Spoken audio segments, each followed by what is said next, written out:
The fire had burned low by the time Wren Aldercott dared to creep from her room, and still she moved as though the house itself might wake and scold her for wanting something so small as an hour alone with a book.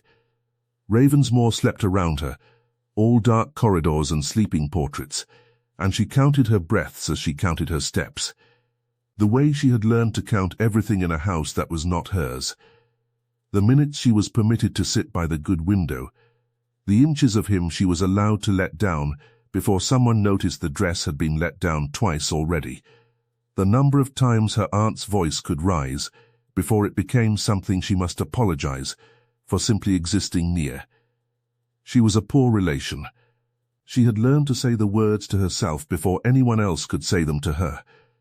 Because it hurt less that way.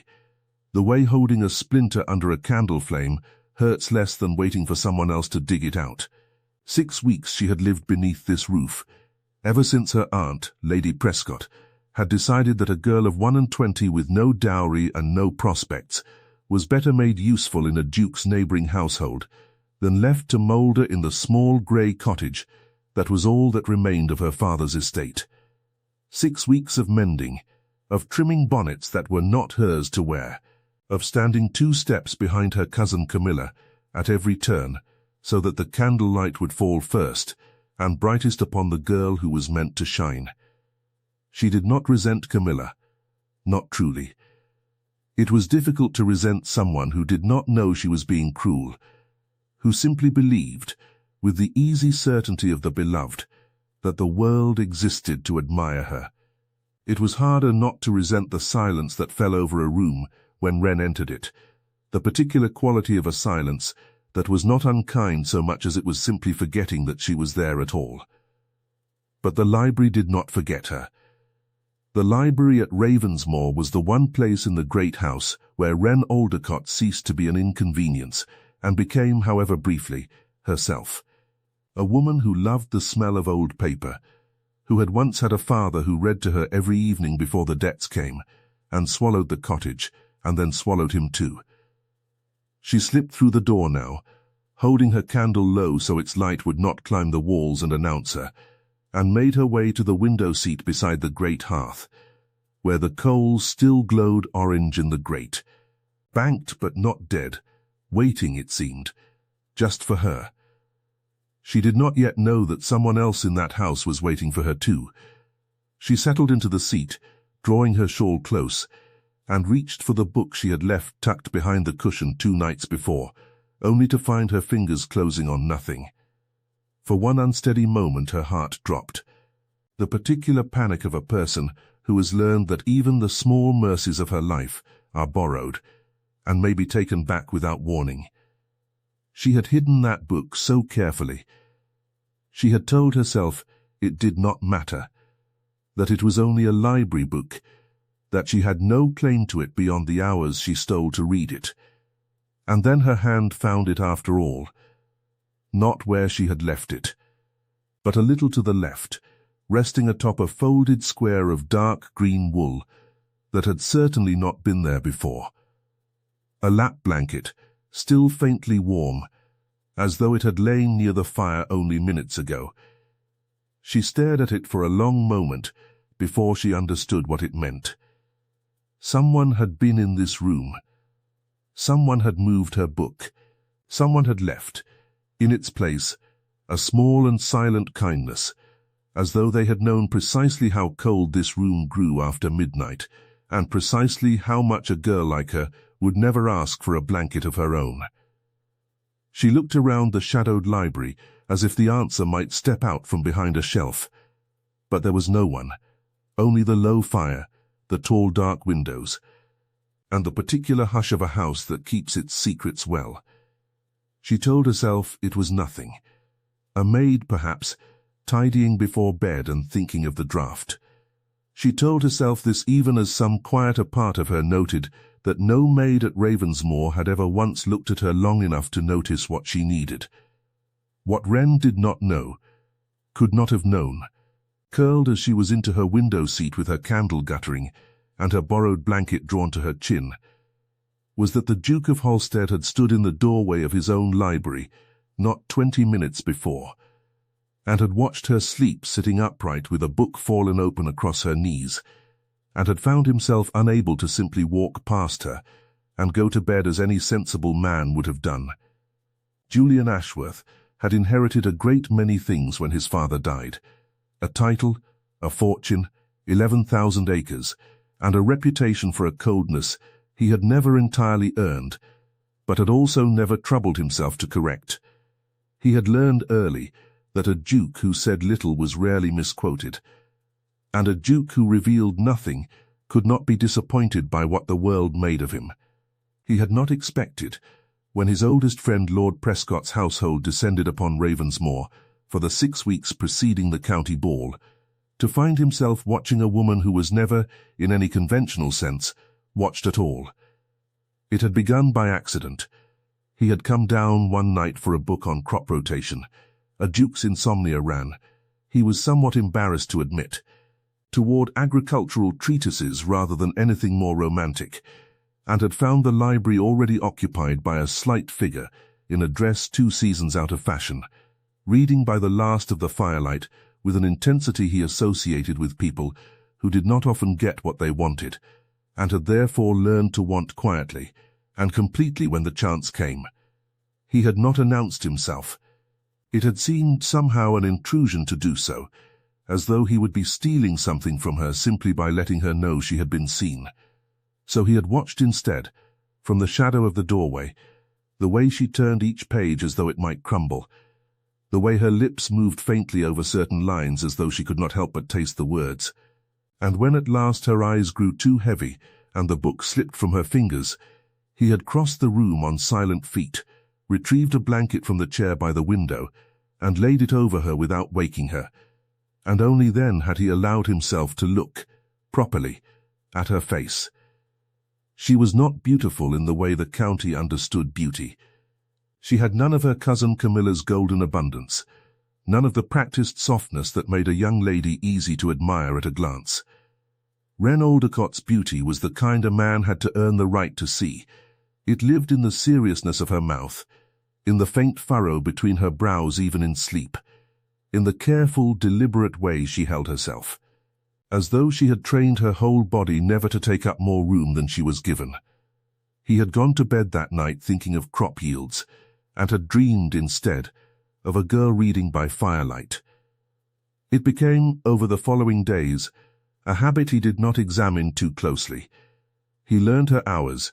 She came down an hour or so past midnight, when the house had truly settled, and stayed until the fire burned to embers. He learned that she always chose the same worn volume from the shelf, a slim book of travel essays about the wild coasts of Cornwall and the high fells of the north, places, he suspected, she would never in her life have the means to see. He learned that she read it again and again, not because the library held nothing else, but because. He came to understand this slowly, the way one comes to understand a person through accumulation rather than declaration. Because it had been her father's. He learned this last fact by accident, the way he learned most things about her, not from her own lips, for she barely spoke 2 words to him at dinner, where she sat far below the salt and answered questions only when directly and unavoidably addressed, but from a conversation he overheard between Lady Prescott and her steward, in which his hostess complained, with the particular carelessness of a woman discussing furniture rather than a person, that her niece's father had left nothing behind him but debts and a library that had gone, every last book of it, to settle them.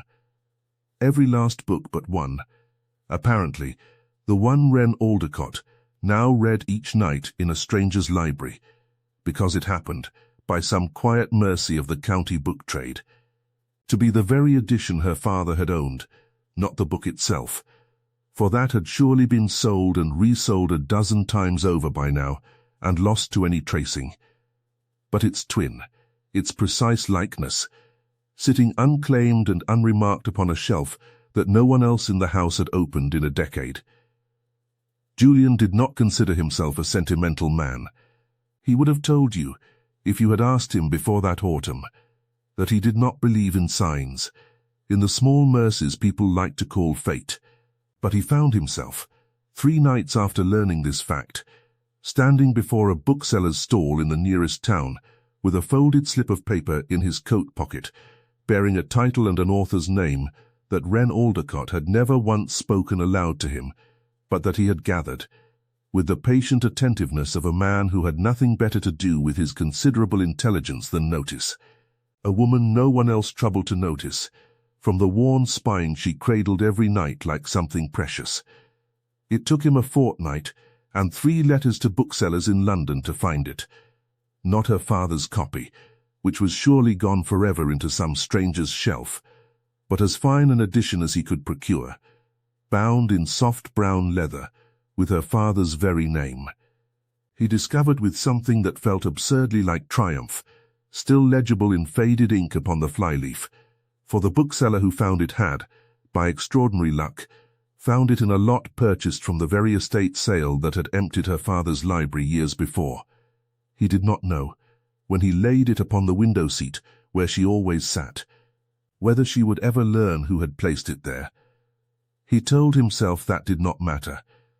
He told himself he had done it only because it seemed a small unkindness in the world, that a book so plainly beloved by a dead man should end up scattered among strangers, while his daughter sat night after night reading a stand-in. A substitute, a shadow of what she had lost. He told himself a great many things, in fact, in the days that followed, none of which fully accounted for the strange lightness in his chest, each time he imagined her opening the cover and finding her father's name.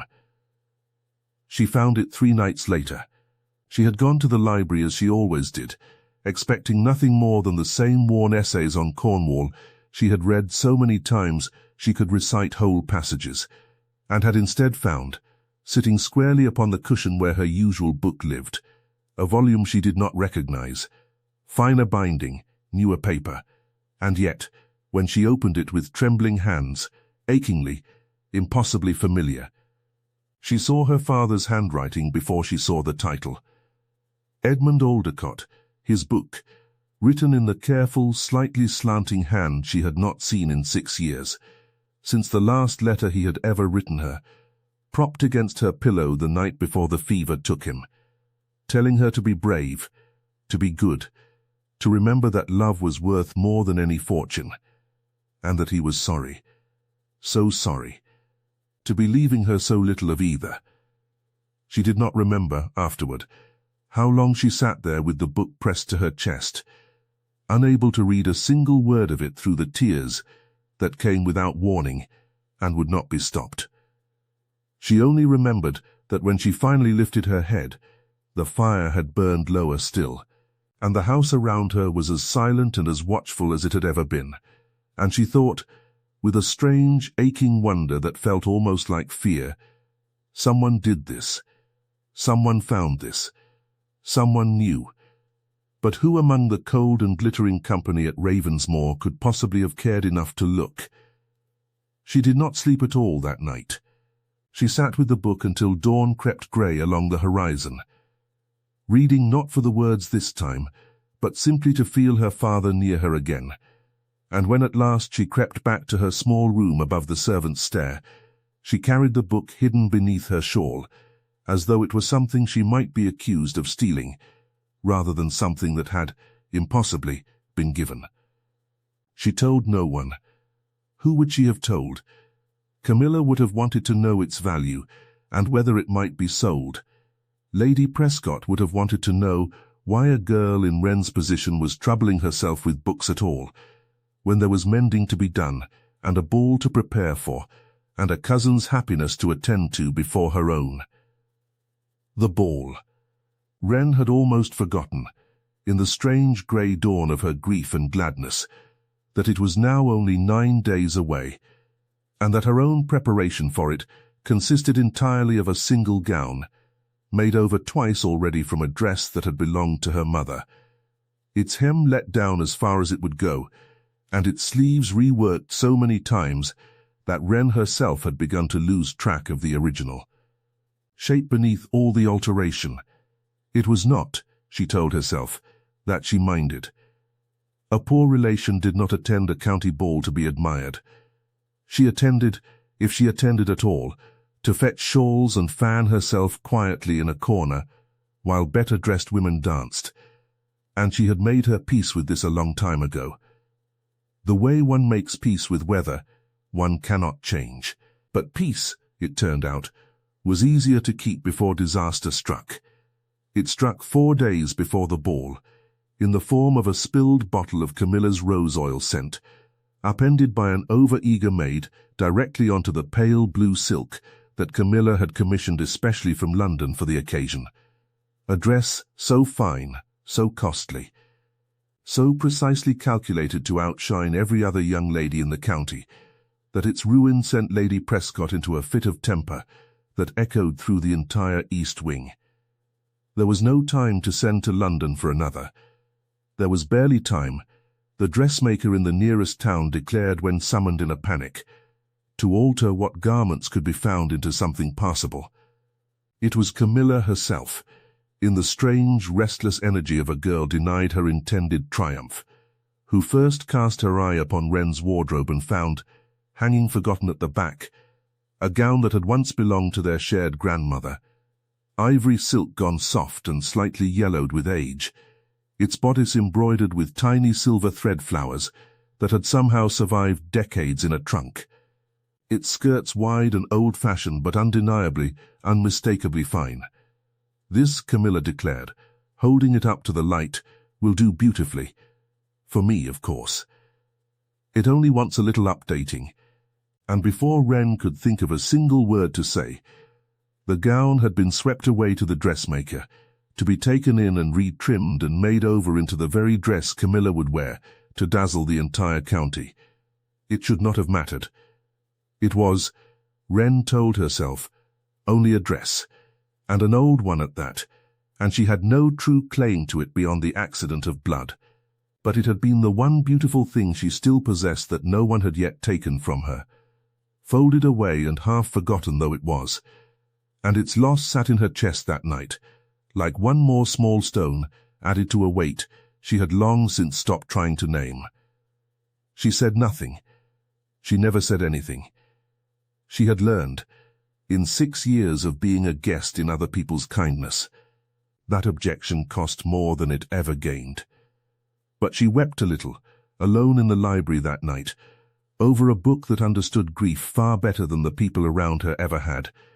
And it was there that Julian found her, not sleeping this time, but sitting very still with her father's book closed in her lap, and her face turned toward the fire, tears silver on her cheeks in the low light.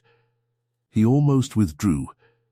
Every instinct of his careful, controlled nature told him to retreat before she noticed him, to preserve for her the privacy of a grief she plainly had not meant for anyone to witness.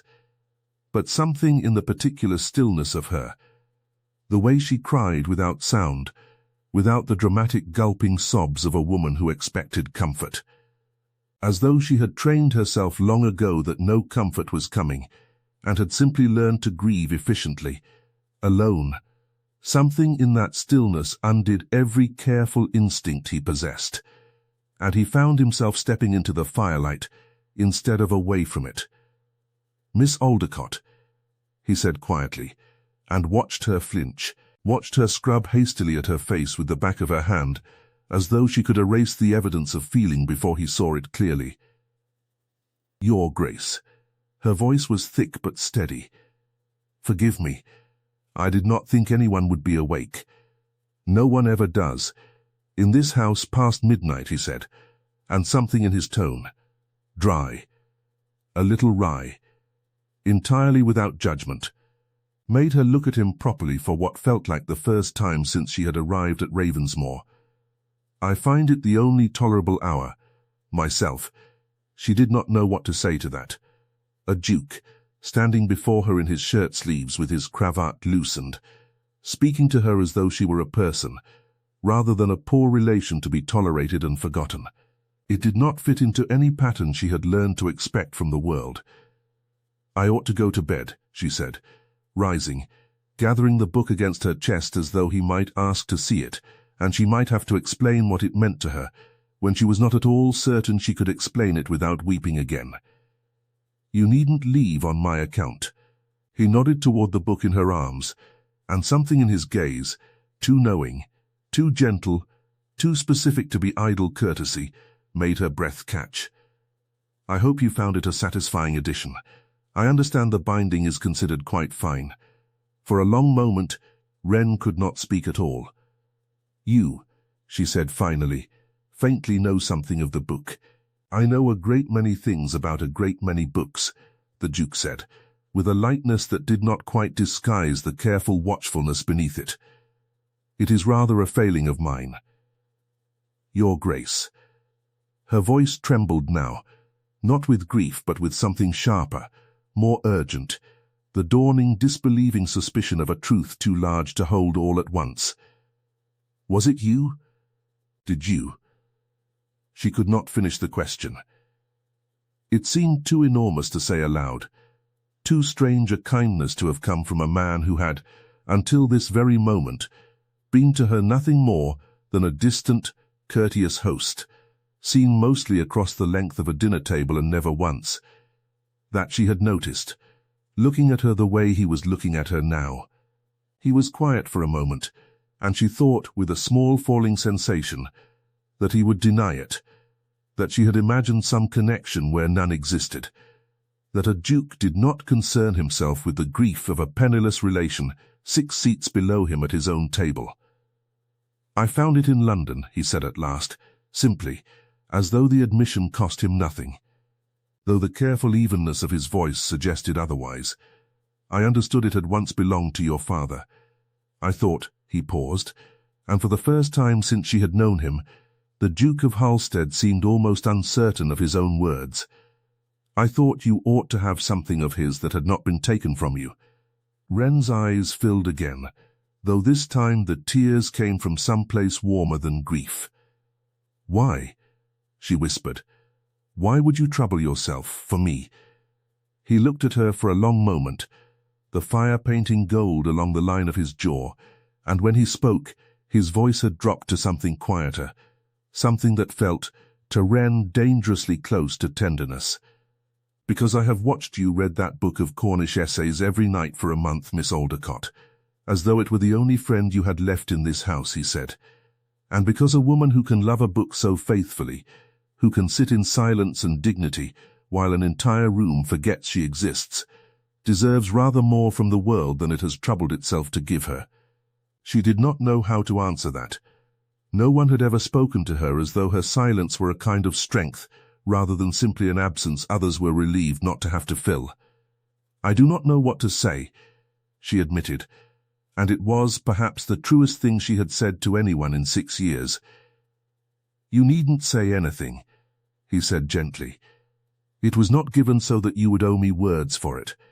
They stood there a moment longer, the fire between them and the whole sleeping house around them, and something passed in that silence that neither of them named, though both of them, in their separate and careful ways, would carry it with them long after the coals had gone to ash. She did not tell him about the gown. It seemed, somehow, too small a grievance to set beside the enormity of what he had just given her, and she had never in her life learned to ask for things, only to be grateful, quietly, for whatever came unbidden. But Julian, who had made something of a study of her over the past month, noticed the following day that the ivory silk gown he had glimpsed once, months before, hanging in a trunk during an errand to Lady Prescott's rooms on some minor estate matter, noticed, that is, that it had reappeared transformed on Camilla Prescott's dressmaker's form, its embroidery unpicked and reworked, its old-fashioned skirts cut down to the fashionable narrower line, and he understood, with the swift, cold clarity of a man accustomed to seeing what others missed. Precisely what had happened, and precisely what it had cost the woman he could no longer pretend he did not think of at every idle hour of his day. He said nothing of it to Wren. He was not yet certain what right he had to interfere in the domestic arrangements of another man's household, however unjust they seemed to him, and he suspected, correctly, as it happened, that Wren would be more mortified than grateful to learn he had noticed the theft at all. But he began, from that day forward, to watch her with a different kind of attention. Not the idle curiosity that had first drawn him to the library doorway, but something more deliberate, more purposeful, the attention of a man beginning, however slowly and however carefully, to build a case for himself, in his own mind, for why a duke might reasonably wish to marry a woman with no dowry, no connections, and nothing whatsoever to recommend her beyond a quiet dignity that put every other woman of his acquaintance to shame. He watched her at breakfast, where she ate quickly and quietly, and left before anyone could think to address her. He watched her in the garden, where she went each afternoon with a basket, ostensibly to cut flowers for the drawing-room, but in truth, he came to understand, simply to have an hour to herself among the roses, where no one required anything of her at all. He watched her with old Mrs. Hartley, the housekeeper's aged mother, who lived in a small room off the kitchens, and whom no one in the family ever troubled to visit, and saw Wren sit with the old woman for an hour each week, reading to her from a battered psalter, holding her spotted hand, listening to stories no one else had patience left to hear.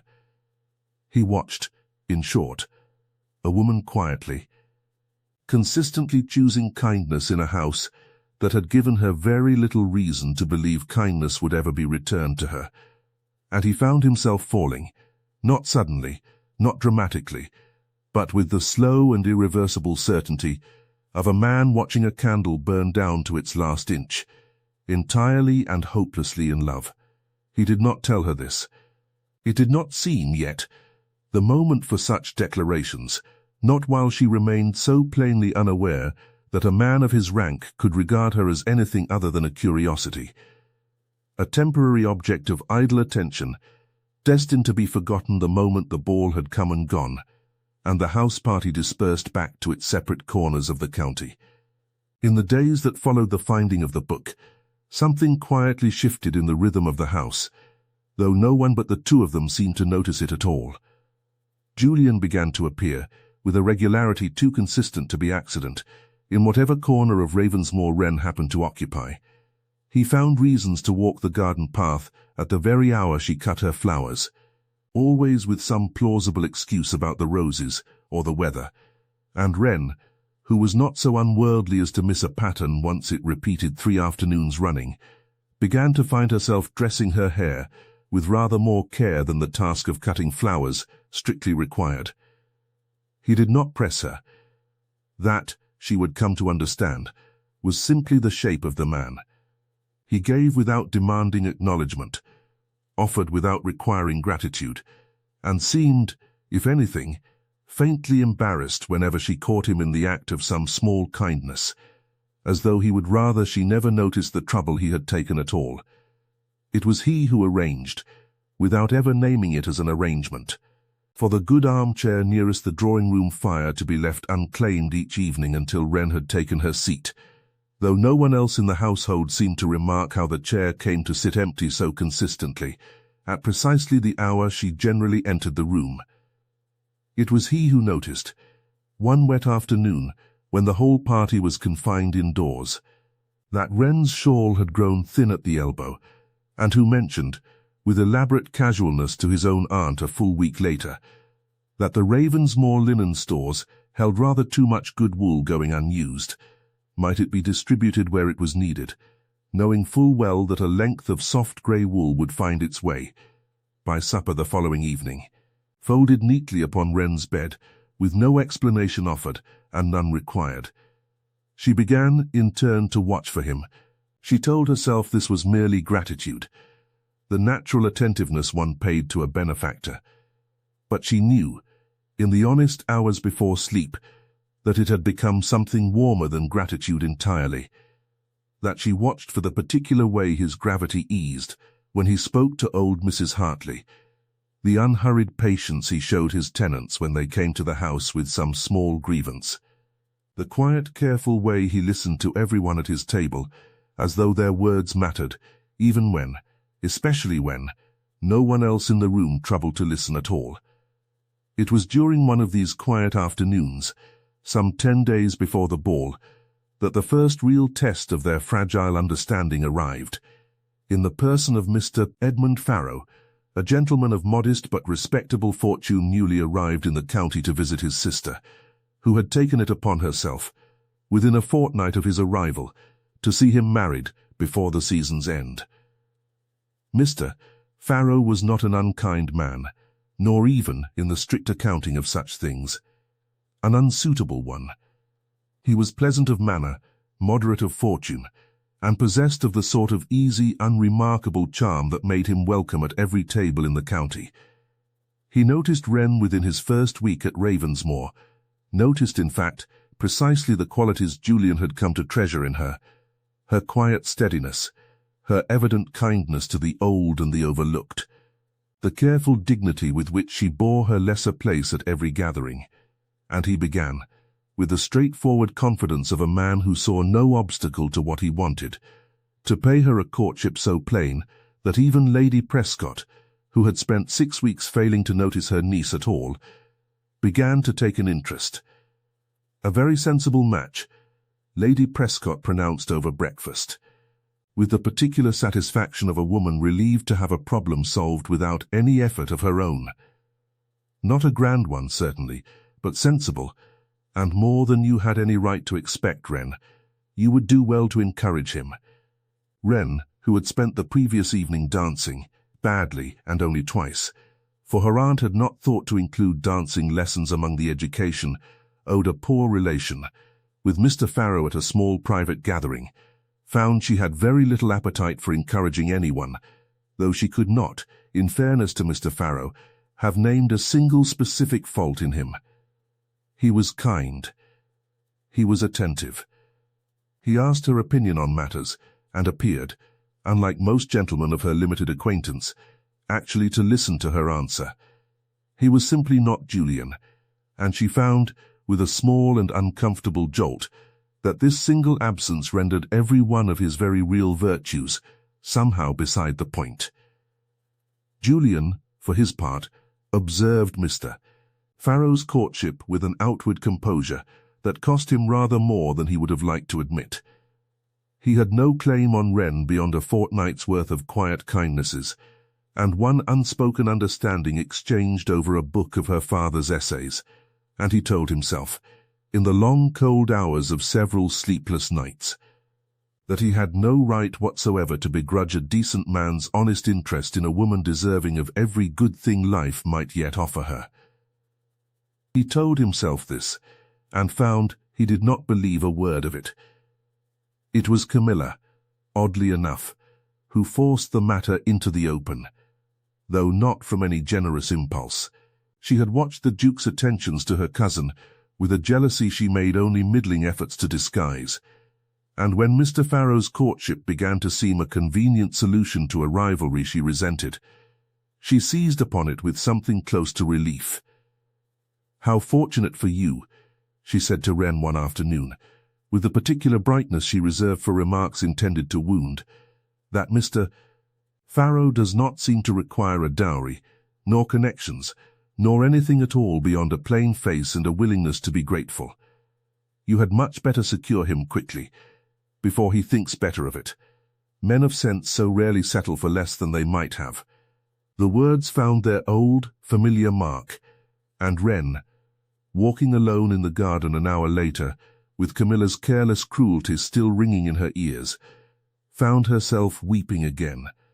Not the grateful tears of the library this time, but something rawer, more frightened, the particular grief of a woman who has been offered, however briefly, the hope of being chosen for herself, and cannot quite believe that hope is meant to last. Julian found her there, as he so often seemed to find her in her most unguarded moments, and this time he did not hesitate at the garden gate. "You have been crying," he said without preamble, and something in the low urgency of his voice told her this was not idle observation. "It is nothing, Your Grace. It is very plainly something." He came to stand before her, close enough that she had to tilt her face to meet his eyes. "Is it Farrow?" Has he pressed you beyond what is proper? No, no. He has been entirely correct in every particular. She twisted her hands together, unable to meet his gaze fully. It is only that my aunt believes I ought to encourage him, that a sensible match, however modest, is more than I have any right to expect. And I find, her voice broke, I find I cannot make myself want to encourage him, and I do not know if that is foolishness on my part, to refuse the one honest offer I am ever likely to receive, simply because, his voice had gone very quiet. Because he is not you, she whispered, and then went scarlet, and would have turned away entirely had he not caught her hand, gently but firmly, and held it fast. Wren, her name in his mouth had become, over these past weeks, something she felt in her chest before she heard it in her ears.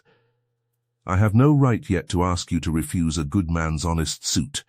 I have said nothing to you of my own intentions beyond what a book and a blanket might imply, and I will not have you sacrifice a real and present security for a hope I have not yet earned the right to offer you outright. But I will tell you this much, and you may make of it what you will. If Edmund Farrow offers for you, before I have found the courage to do so myself, I do not believe I shall ever forgive my own cowardice as long as I live. It was not, strictly, a proposal, but it was enough to steady her, enough to let her return to the house that evening with her spine a little straighter, and her answer to Mr. Farrow, when it came 3 days later in the form of a carefully worded and entirely gentle refusal, delivered with a kindness that left even that good-natured gentleman without any real grievance against her.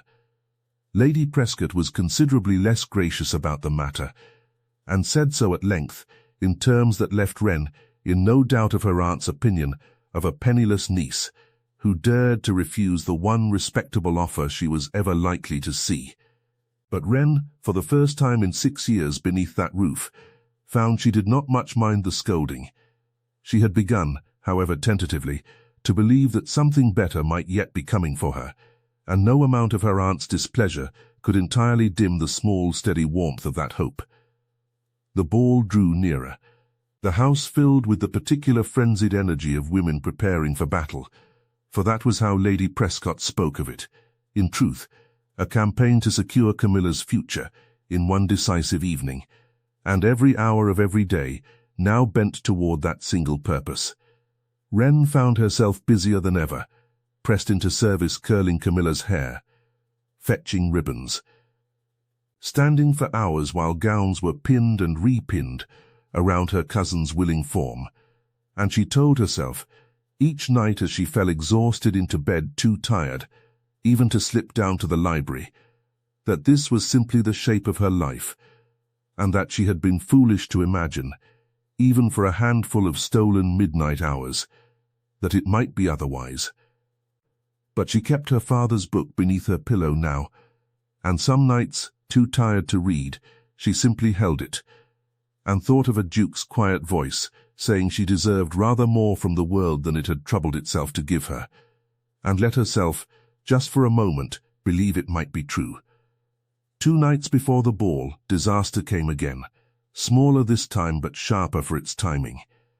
Wren's own gown, the twice-altered relic of her mother's wardrobe that she had planned, with quiet resignation, to wear to the ball, since it was the only garment she possessed that could remotely be called suitable, tore badly at the shoulder seam as she reached to help Camilla with a stubborn clasp, the worn fabric simply giving way after years of strain.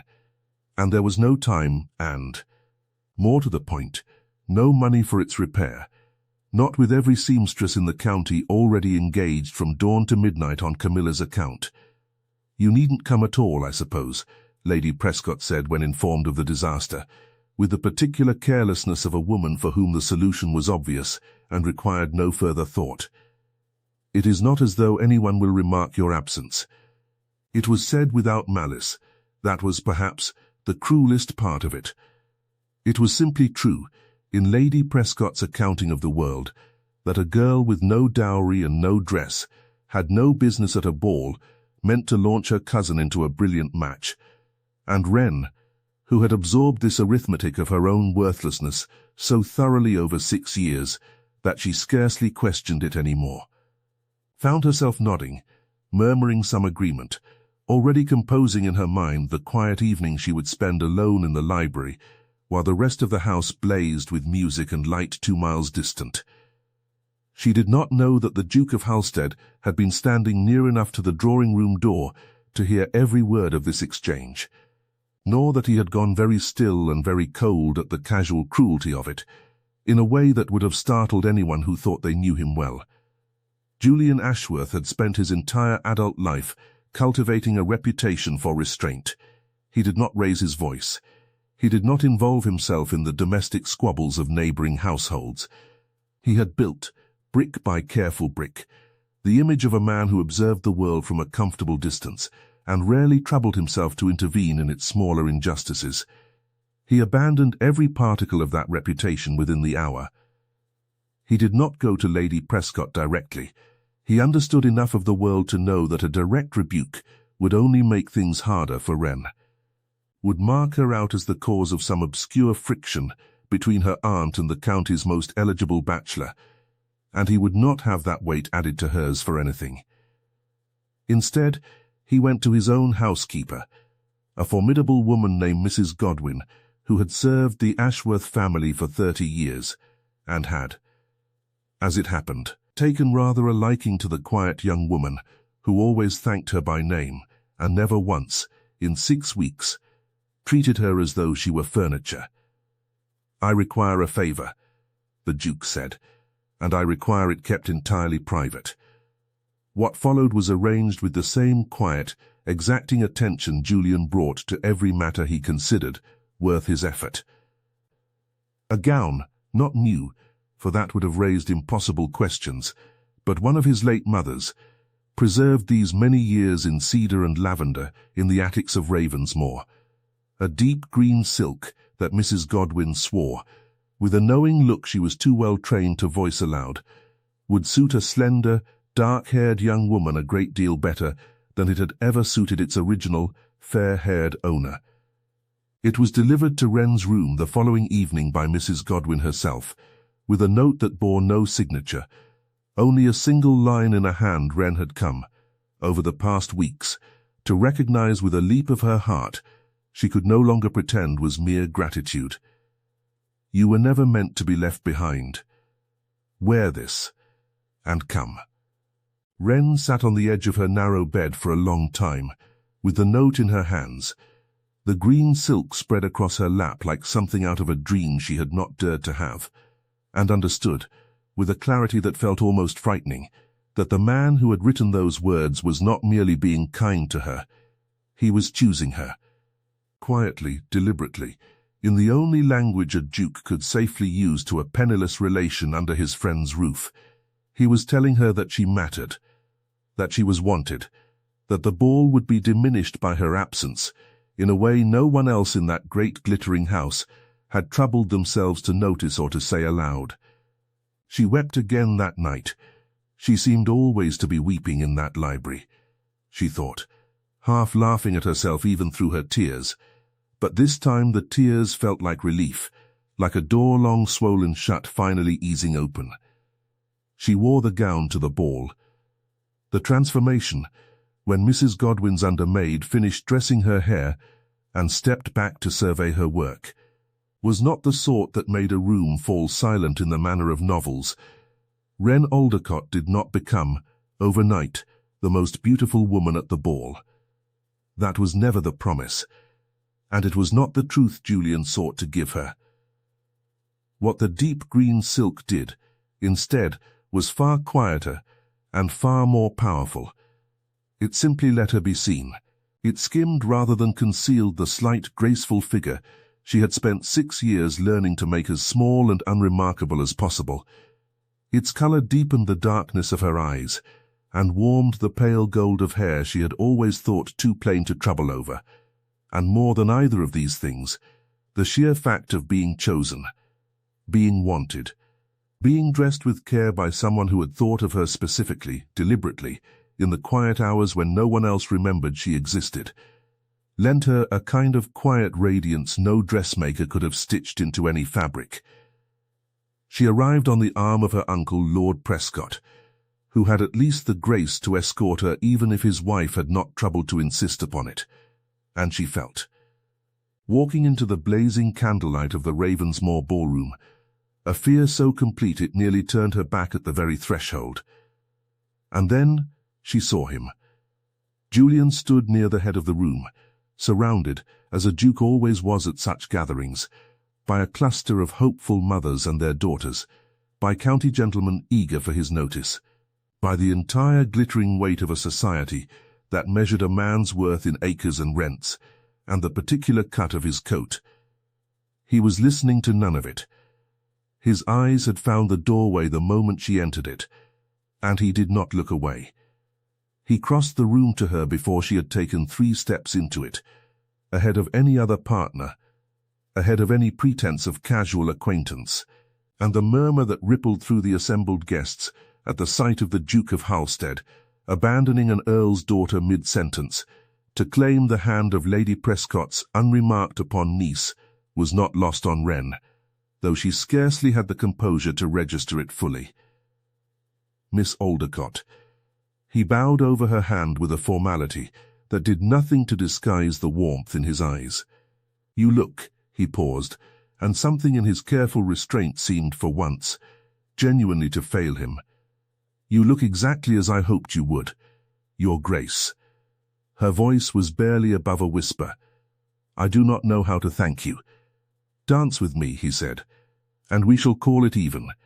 It was not even, of course, nothing about that evening was even, in the strict accounting of what each of them had given and received, but Wren found herself led onto the floor regardless, found her hand settled in his as though it belonged there, and for the length of one dance, in a room full of people who had spent 6 years forgetting she was in it, she was, unmistakably, entirely seen.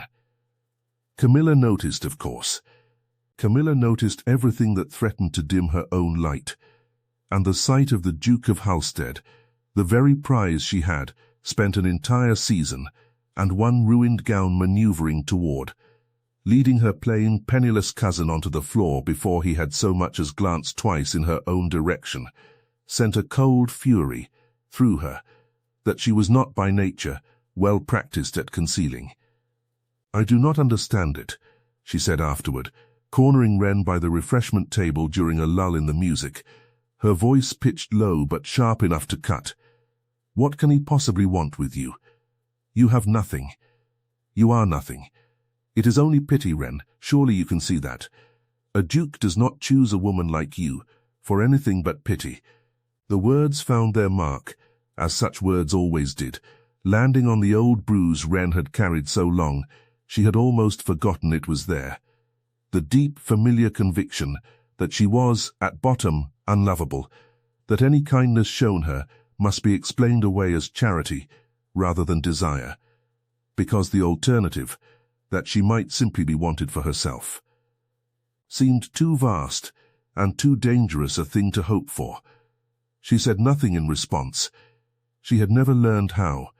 6 years of silence rose in her throat and stopped there, familiar as an old ache, and for one dizzying moment she believed every word of it, that she was indeed nothing, that the green silk and the borrowed book and the single perfect dance had all been some passing fancy of a man who would wake tomorrow and remember, with faint embarrassment, that he had spent an evening singling out his friend's poor relation.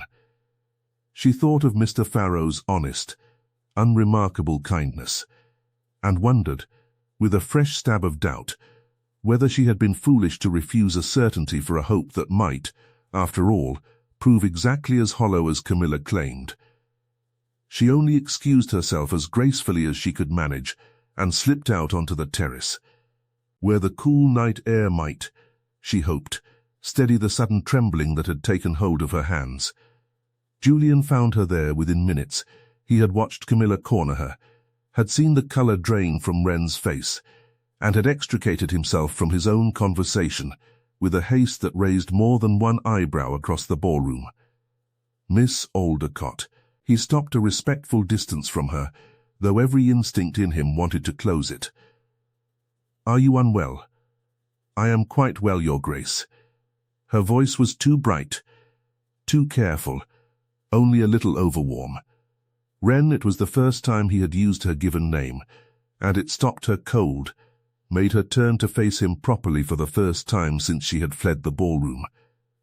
"Forgive me, but I do not think overwarmth accounts for that look on your face." She was quiet for a long moment, staring out at the dark garden, and when she spoke, the words came out low and raw, as though she had held them contained for far longer than one bruising conversation with her cousin. "Camilla says it must be pity," she said, "that a man of your rank could not possibly want a woman like me for anything but charity. And I find," her voice caught, "I find I am afraid she is right. I find I do not know how to trust that any of this is real, that you are not simply being kind to a girl no one else troubles to be kind to, because I have spent 6 years learning that kindness, when it comes at all, comes only as a form of pity, and I do not think I could bear it, Your Grace, if that is all this has been." For a long moment, Julian said nothing at all, and then he crossed the last of the distance between them, and took both her hands in his, and looked at her with an intensity that left no room for doubt. "I have watched you for a month," he said. "Read A Stranger's Book by Firelight as though it were the last friend you had in this world. I have watched you sit with a dying old woman no one else remembers to visit, and read her psalms in a voice so gentle I could scarcely bear to listen without wanting to weep myself. I have watched you carry every slight this house has dealt you with a dignity I have rarely seen in men twice your years and 10 times your rank. And I tell you plainly, Miss Aldercott, that if this were pity, I would not have spent a fortnight and 3 letters to London, tracking down a single volume of essays, merely to see your face when you opened it. I would not have given you my mother's gown, kept these many years for no one, because I could not bear the thought of a room glittering without you in it. This is not pity." His voice roughened, dropped lower still. "This is the most deliberate, most considered, most entirely wanted thing I have done in the whole of my adult life.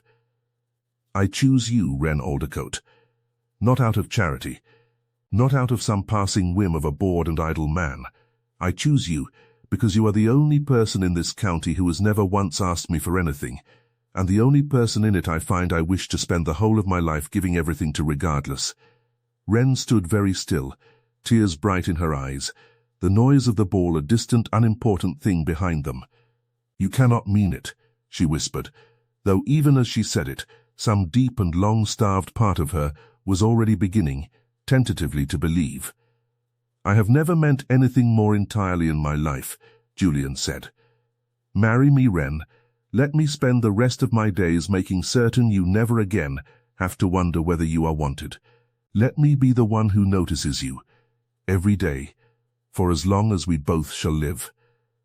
There, on the terrace, with the music drifting faint and golden from the ballroom behind them, and the stars wheeling cold and clear overhead, Wren Aldercott, who had come to Ravensmoor 6 weeks before, as a poor relation no one thought to look at twice, who had learned to make herself small and quiet and unremarkable in a world that had given her every reason to believe she deserved nothing more, found herself, at last, entirely and unmistakably chosen. "Yes," she said, and the word came out on a laugh half tangled with tears. "Yes, Julian, yes."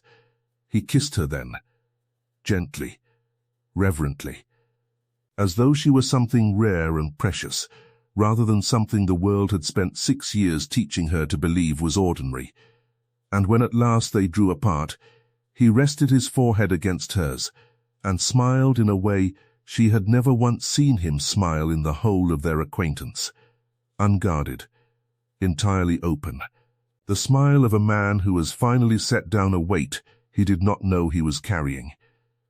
What followed inside the ballroom, when the Duke of Halstead returned with Miss Aldercott upon his arm and announced, with a quiet steadiness that allowed for no misunderstanding, that she had done him the very great honor of consenting to be his wife, was a silence far more profound than any that had ever fallen over Wren before.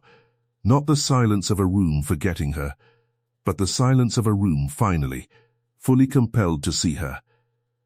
Lady Prescott's face went through several rapid and unflattering shades of colour. Camilla's fan stilled entirely in her hand, and somewhere near the back of the room, old Mrs. Hartley, brought down for the occasion in her bath chair despite the family's protests, began, very quietly, to weep with joy, for she alone among that glittering crowd had known, these many weeks, precisely what kind of woman Wren Aldercott truly was, and had wondered only how long the rest of the world would take to notice.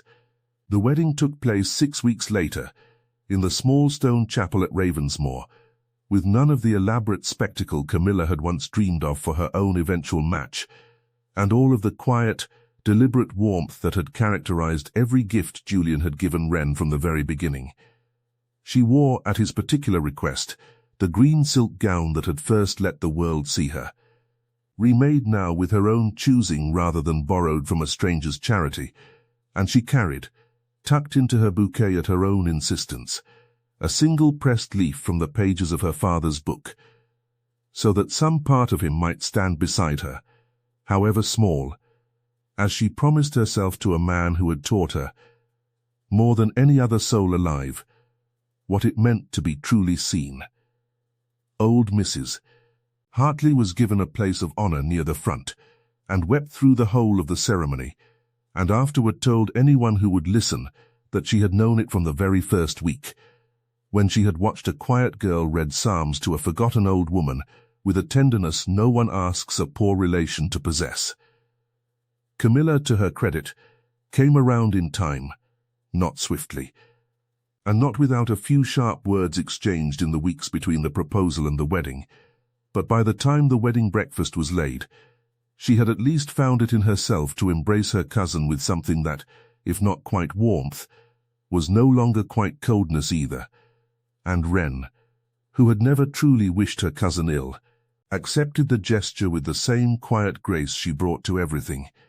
The library at Ravensmoor became, in the years that followed, Wren's favourite room in a house that was now, impossibly, entirely hers to love. Not the grand formal library of the ground floor, which she and Julian kept for guests and for show, but the smaller one upstairs, the one with the deep window seat and the great hearth, which they had, by unspoken agreement, left largely as it was, coals banked each evening, a green wool blanket always folded over the arm of the chair. It was there, some years later, that Julian found his wife one autumn evening, curled into the window seat with a small daughter asleep against her shoulder and her father's book, worn soft now with years of rereading, open across her knees, and he stood for a long moment in the doorway, exactly as he had stood on that very first night, simply watching her, before he crossed the room to sit beside her, and drew them both, wife and daughter, gently into the circle of his arm.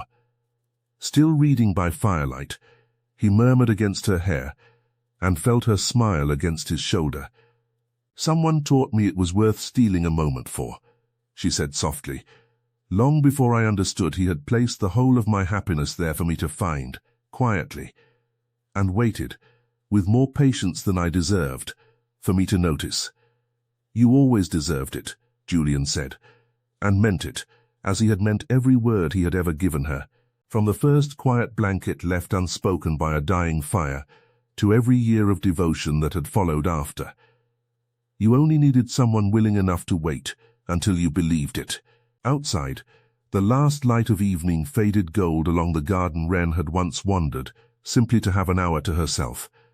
And inside, in the small warm library that had once been the only place in the world where she had felt she belonged, the fire burned steady and low, and the woman who had once believed herself unremarkable sat safe, and seen, and entirely, unmistakably loved, in the quiet, patient home that had been built, one small kindness at a time, for her.